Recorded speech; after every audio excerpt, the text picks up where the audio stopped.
Damos comienzo a un nuevo comentario bíblico expositivo. Servidores de Dios. Quien te habla es Manuel Cornejo. En esta ocasión estaré compartiendo sobre el libro de Job, capítulo 3 y versículo 1, donde dice: Después de esto abrió Job su boca y maldijo su día. Nótese que aquí hay una sorprendente similitud entre este capítulo y Jeremías capítulo 20 y los versículos 14 al 18. Y tanto es así que uno debe de tomarse prestado del otro. Y la pregunta sería, ¿cuál es el original? ¿Es Jeremías el germen de esto? ¿O es este el árbol del que Jeremías cortó una rama? Nuestra propia convicción es que Job es el original, ya que este capítulo es indispensable para el desarrollo del poema. Pero en Jeremías el pasaje aparece casualmente como registro de un estado de ánimo pasajero de desesperación. Además, aparentemente está claro que Jeremías está citando a Job, como podría citar uno de los salmos o cualquier otro escrito con el que estuviera él familiarizado. Por tanto, estaba aplicando a la vida cotidiana la conocida expresión de una experiencia patriarcal, mientras que en el otro caso, las palabras de Job serían la magnificación ideal de una experiencia cotidiana y realista. Continúo ahora con el versículo 2, donde dice: Y exclamó Job y dijo.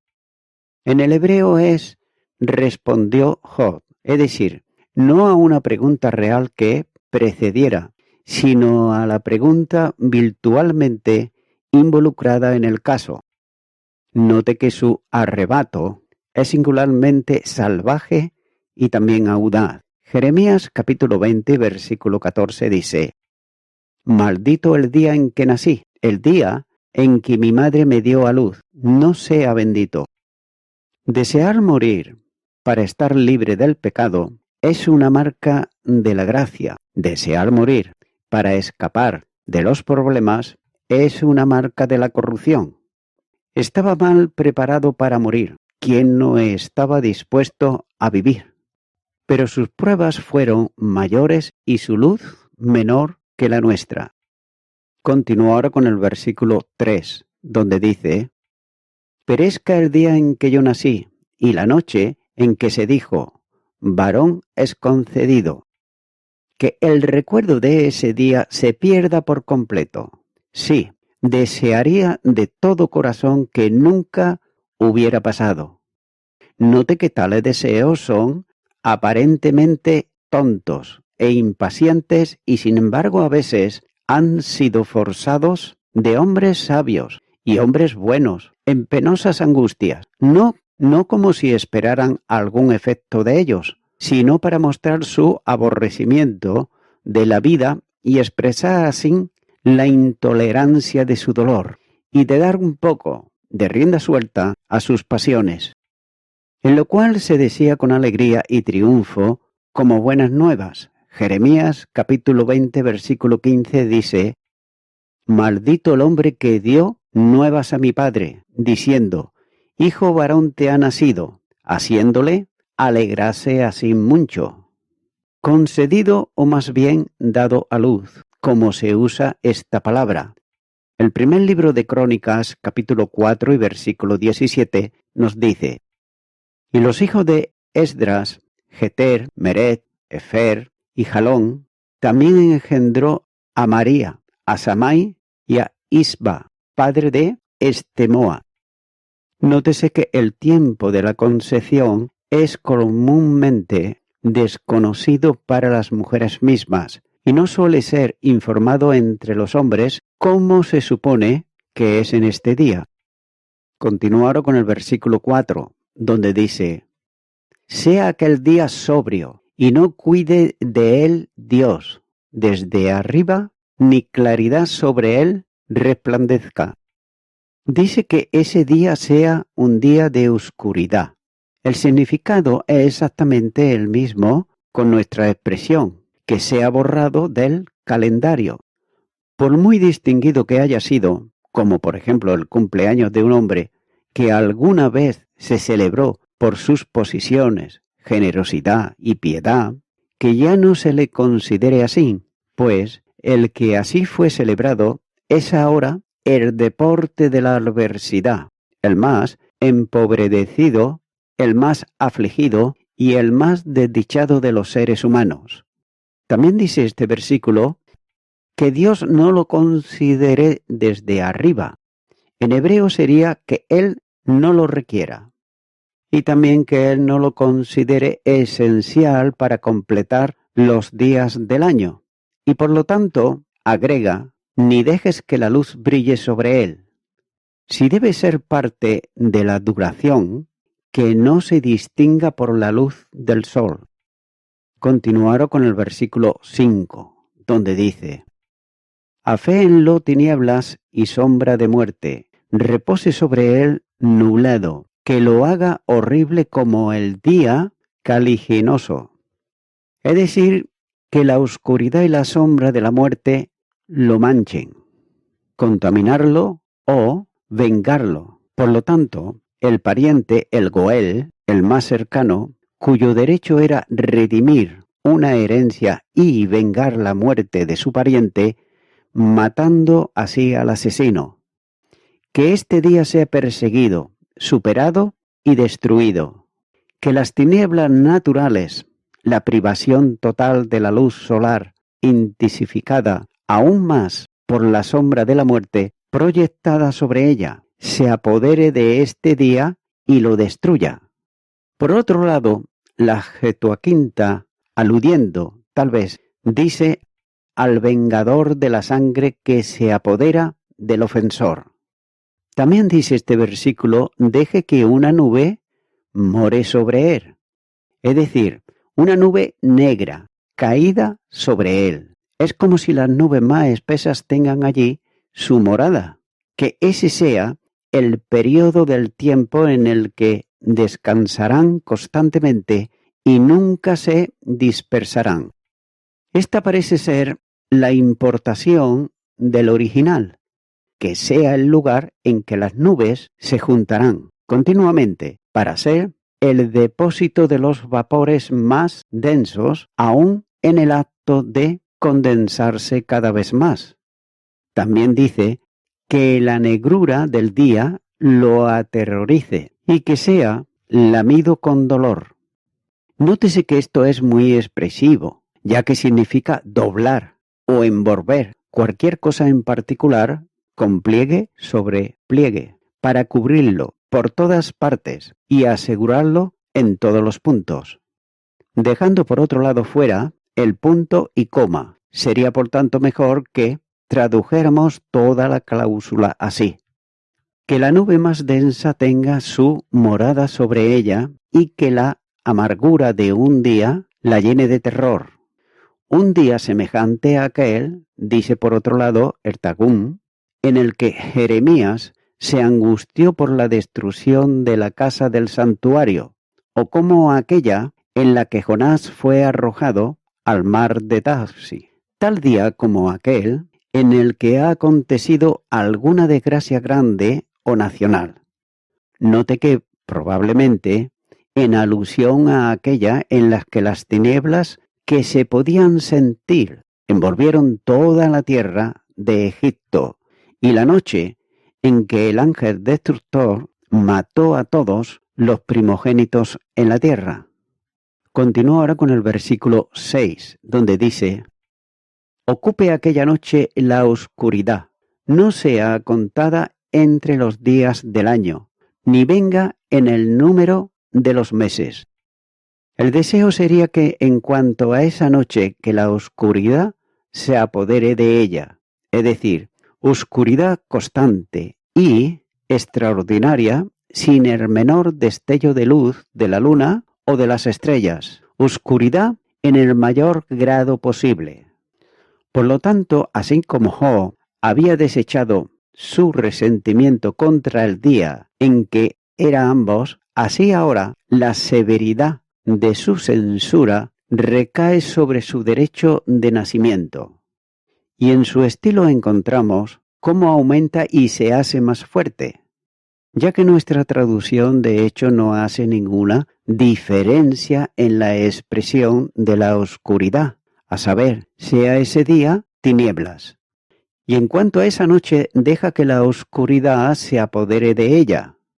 Pero por otro lado, el hebreo es muy diferente, porque la palabra choset se aplica al día y opel a la noche, cuya última palabra significa un grado mucho mayor de oscuridad que la primera, como también señala Joel capítulo 2 y versículo 2. Y en hebreo donde la última palabra significa oscuridad espesa y terrible. Dice, no se una a los días de un año, contando como uno o una parte de uno de ellos, o más bien, que no se regocije entre los días. El gozo aquí y el terror, como señala también el versículo 5 de este capítulo, se atribuyen poética y figurativamente al día o a la noche con respecto a los hombres que pueden regocijarse o sentirse asustados en ello. Que no se regocije, es decir, que sea un día triste y, por así decirlo, un funeral. Que no entre en el número de los meses, es decir, que cada mes sea visto como perfecto y completo sin tomar esa noche o día en el número. Continúo ahora con el versículo 7, donde dice, «Oh, que fuera aquella noche solitaria, que no viniera canción alguna en ella». Por tanto, es como si dijera que ninguna voz alegre venga allí, que no haya sonido de alabanza y de regocijo. El Cardeo parafrasea esto cuando dice, no se escuche el canto de un gallo en él. El sentido de todo es que Job deseaba que esa noche fuera completamente desolada. Deseaba que no hubiera reuniones para divertirse, felicitarse o alabarse, ni celebrar festivales matrimoniales, ni regocijarse por el nacimiento de los hijos. Lo tendría, por tanto, tan silencioso, tan solitario y triste, como si todos los animales y los seres humanos estuvieran muertos y no se escuchara ninguna voz. Fue una noche odiosa para él, y no lo recordará de ninguna manera. Continuará con el versículo 8, donde dice, «Maldígala los que maldicen el día, los que se aprestan para despertar al Leviatán». Que los maldigan los que maldicen el día. Note que esta traducción es apenas inteligible, ya que hay multitud de interpretaciones sin poder sacar de ella una noción del verso que se pudiera parecer, ya que hay diversos comentaristas bíblicos y han trabajado mucho para dejarlo claro, ya que piensan que aquí se hace referencia a la costumbre de los hechiceros que tenían execraciones por pueblos, lugares, cosas, días, como lo fueron, por ejemplo, Balaán, Elimas y muchos otros. Pero no se puede pensar que un hombre que conocía al ser divino, es decir, a Dios, y su único gobierno del mundo, también como lo hizo Job, haría tal alusión. Ahora bien, ¿quién debe de haber sabido que tal las personas y sus pretensiones eran impostores y vanidades execrables? Se puede dar una traducción lo más cercana posible de las palabras y, por ejemplo, se puede ver la paráfrasis que sería que lo maldigan los que aborrecen el día, los que están listos para levantar al Leviatán. Es decir, que maldigan mi cumpleaños, los que odian la luz del día, como los adúlteros, los homicidas, los ladrones y los bandoleros, para cuyas prácticas la noche es más conveniente, y que la maldigan quienes, como yo, cansados de la vida, están lo suficientemente desesperados como para provocar al leviatán, es decir, al cocodrilo, para que lo haga pedazos. Nótese que esta versión es casi igual a la proporcionada por Covadale, que dice que los que maldicen el día lo maldigan también, y luego los que estén listos para lanzar un leviatán. Tengas en cuenta que por leviatán algunos entienden los peligros más grandes e inminentes, y otros también el diablo, a quien los encantadores están lo suficientemente desesperados como para intentar despertar con sus encantamientos. Por otro lado, Calmet entiende que todo se habla de los atlantes, pueblo de Egipto, que maldice al sol, porque seca sus campos y sus cuerpos, y que sin miedo atacan, matan y se comen al cocodrilo. Y esto parece un buen sentido. Continúo ahora con el versículo 9, donde dice: oscurézcanse las estrellas de su alba, espere la luz y no venga, ni vea los párpados de la mañana. Es decir, está hablando aquí de las estrellas del crepúsculo. Puede referirse aquí a los planetas, como por ejemplo Venus, Júpiter, Marte, Mercurio, así como a las estrellas fijas más brillantes, que busque la luz. Aquí todavía se lleva a cabo la prosopopeya o personificación. La oscuridad se presenta esperando el brillo de la estrella vespertina, pero se siente decepcionada, y esto por la aurora o el amanecer, pero igualmente en vano. Había orado para que su luz, el sol, no brillara sobre él, como señala el versículo 4.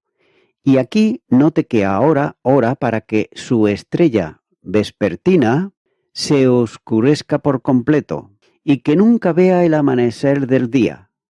Así, su ececreación comprende todo lo que pueda irradiarla o vivificarla. Continúo ahora con el versículo 10, donde dice: por cuanto no cerró las puertas del vientre donde yo estaba, ni escondió de mis ojos la miseria. Porque no cerró las puertas. He aquí la razón por la que maldice el día y la noche en que fue concedido y nacido, porque si nunca hubiera sido traído a la existencia, nunca habría visto problemas.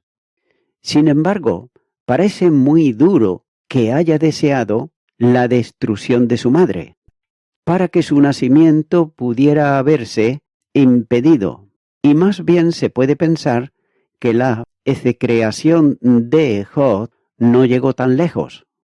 Por otro lado, el Targum entiende el pasaje como hablando del cordón umbilical, por el cual el feto se nutre en el vientre de su madre. Si esto hubiera estado cerrado, debe de haber habido un aborto espontáneo o debe de haber nacido muerto, y por tanto el dolor se habría escondido de sus ojos. Esta aparente glosa está mucho más cerca de la letra y el espíritu del hebreo de lo que generalmente se imagina, ya que las palabras «porque no cerró las puertas de mi vientre», esto es mucho más consecuente con los sentimientos de la humanidad que desear que el vientre de su madre haya sido una tumba. Continúo ahora con el versículo 11, donde dice: ¿por qué no morir yo en la matriz o expiré al salir del vientre? Es decir, ¿cómo no se produjo la otra circunstancia? ¿Por qué no nací yo muerto, sin posibilidad alguna de vida? Como esto no sucedió, ¿por qué no morí tan pronto como nací? Nótese aquí tres cosas que parecen claramente intencionadas. La primera, morir en el útero o nunca llegar a la madurez, como en el caso de un aborto. Segundo, nacer muerto, sin poder respirar nunca. Segundo, si nací vivo, morir al poco tiempo. Y a estos estados parece referirse en los siguientes versos. Continúo ahora con el versículo 12, donde dice: ¿Por qué me recibieron las rodillas y a qué los pechos para que mamase? Dice: ¿por qué las rodillas me lo impidieron? Es decir, el regazo de la enfermera o de la madre, probablemente esta última. La sensación es que, si no hubiera sido cuidado delicadamente y tiernamente, habría muerto de inmediato, ya que cuando nació vino indefenso al mundo, y si no fuera por la atención de los demás, pronto habría muerto. Parece ser que era una costumbre común para el padre, en el nacimiento de un hijo, sujetar al niño recién nacido a su pecho, mientras se escuchaba música sonar y esta ceremonia declararla como suya. Que hubo tal reconocimiento de un hijo o expresión de consideración paternal es evidente, por ejemplo, en Génesis capítulo 50 y versículo 23. Probablemente, sin embargo, todo el sentido del pasaje se expresa por el tiempo, cuidado que necesariamente se muestra al recién nacido para preservarlo vivo. La palabra traducida como prevenir aquí significa en hebreo correctamente anticipar y antes, como lo hizo anteriormente la palabra inglesa prevenir, y por lo tanto significa ir a conocer a cualquiera para ayudarlo de cualquier manera. Nótese que hay mucha belleza en la palabra de Dios y también aquí. Por tanto, se refiere a la provisión que Dios ha hecho en el tierno afecto de los padres para anticipar las necesidades del niño. El arreglo se ha hecho de antemano, ya que Dios se ha ocupado cuando nace el niño débil e indefenso. Ese tierno afecto ya ha sido creado y preparado para encontrarlo. Nótese que no tiene que ser creado entonces. No es excitante por el sufrimiento del niño, sino que ya existe como un principio activo, poderoso y anegado para anticipar las necesidades del bebé recién nacido y salvarlo de la muerte. Y voy concluyendo con esto. Job, este hombre, está diciendo de una manera bien clara y demostrativa: hubiera preferido no haber nacido. Y eso precisamente nunca soluciona ninguno de nuestros problemas en esta vida. Simplemente Job, él desea que uno no hubiera nacido, o el desear que pudiera morir nunca cambia la situación real en que nos podamos encontrarnos. Tampoco puede evitarlo el hecho de haber nacido. Así que uno, en realidad, está perdiendo el tiempo cuando hace esto. No se hiere a nadie haciendo eso, a no ser que uno pueda librarse de toda la tensión que tiene adentro. Ese es el resultado que encuentra aquí Job ahora, porque estos amigos suyos no van a ser muy amigables, que digamos, con él, de ahora en adelante.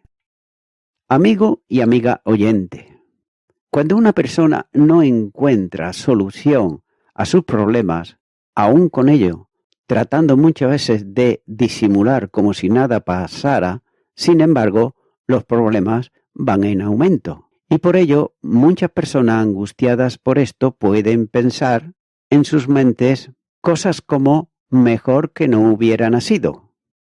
Seguramente que tus problemas no son ni una décima parte de lo que tenía Job. Pero pese a todo, al final Job salió victorioso. ¿Sabes por qué? Porque él creía a Dios y era temeroso de Dios. Amigo y amiga oyente, Jesucristo es el Salvador, el Salvador de toda aquella persona que viene a Él en arrepentimiento, que reconoce que todo cuanto ha hecho en su vida, pues muchas veces no ha servido de nada. En vez de arreglar las cosas, se han empeorado. Es por eso que el Salvador Jesucristo puede serlo también tuyo. Y puede serlo si tú le invitas a que venga a tu vida, ya que los problemas con Cristo son totalmente diferentes a los problemas sin Cristo. Totalmente, no tiene nada que ver.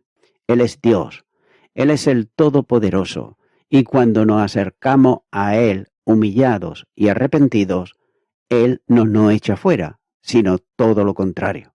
Es por ello que mi amigo, mi amiga oyente, yo te animo ahora a que tú abras tu corazón, ores conmigo esta oración de fe y reciba a Jesucristo en tu corazón. Ora conmigo y repite. Señor Jesucristo, verdaderamente son muchísimos los problemas que tengo y que van aumentando. En vez de que desaparezcan, es todo lo contrario.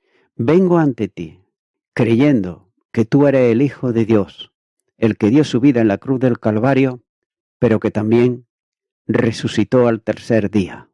Creo que tú eres el Salvador, y ante ti vengo en arrepentimiento, pidiéndote perdón por todos mis pecados y todos mis delitos.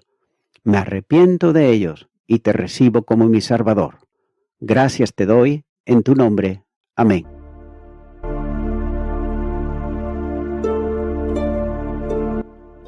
Amigo y amiga oyente, si tú has hecho esta oración de corazón, te recomiendo que comiences a orar a Dios, en primer lugar, en el nombre del Señor Jesucristo. Orar a Dios no es rezar, sino que es hablar con una persona. También te recomiendo que leas la palabra de Dios y lo hagas a diario. Comienza, por ejemplo, con el Nuevo Testamento. Y también, por último, te recomiendo que para que puedas crecer espiritualmente, te congregues en una iglesia cristiano-evangélica, donde se predique, se enseñe y se practique la sana doctrina y la palabra de Dios. Congrégate ahí y con el tiempo podrás crecer espiritualmente y también servir al Señor Jesucristo. Que Dios te bendiga. Y a toda la audiencia, nuevamente ya me estoy despidiendo de todos ustedes y será hasta el próximo programa. Que Dios os bendiga a todos.